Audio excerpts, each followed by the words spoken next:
পৰা class 5লৈকে school বন্ধ থাকিব প্ৰাইভেট পাব্লিক সব আপ টু 30th জানুৱাৰী 30 জানুৱাৰী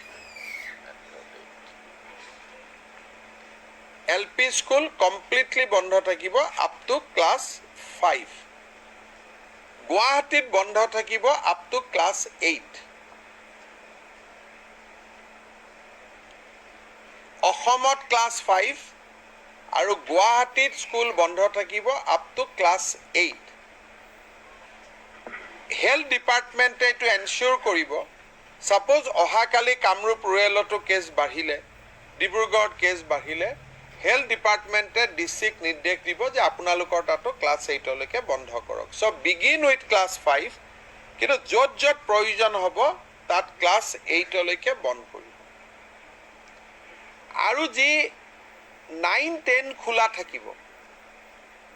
আৰু 11 9-10-11ৰ ক্লাছ সপ্তাহত আধা দিন হ'ব ৰোটেশনাল বেসিছত 12 to as usual থাকিব তেওঁলোকৰ পৰীক্ষা আছে 9-10-11 এটো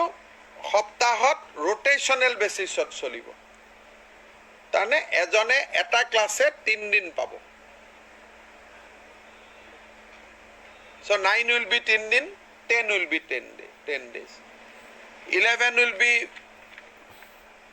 3 days but 3 বা 4 days যেটো এডুকেশন ডিপার্টমেন্টে ঠিক করে 50% বুলি কলে যেটো পড়িব কিন্তু 12 will be full class 12 and তার উপরত পুরা ক্লাস থাকিব engineering medical college technical institution will run as usual তাতে কোনো রেস্ট্রিকশন নাই 9 পৰা 11 লৈকে 9-10-11 ৰোটেশনাল চলিব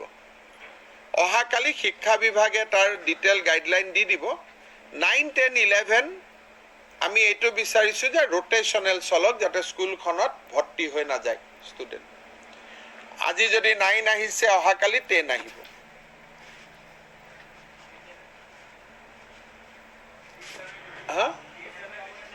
হা টাইম টু এডুকেশন ডিপার্টমেন্টে যেটা নরমাল স্কুল আওয়ার্স হবো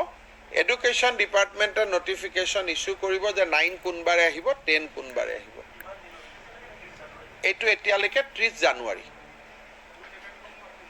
with effect from day after tomorrow কালি এডুকেশন ডিপাৰ্টমেন্টে নোটিফিকেশন দিব পৰখিৰ প্ৰায়টো লাগিব কিন্তু ক্লাস 5 লৈকে যেটো বন্ধ এটো ফ্ৰম টুমৰো লাগি যাব গুৱাহাটীত ক্লাস 8 লৈকে যেটো বন্ধ এটো অহাকালি লাগি যাব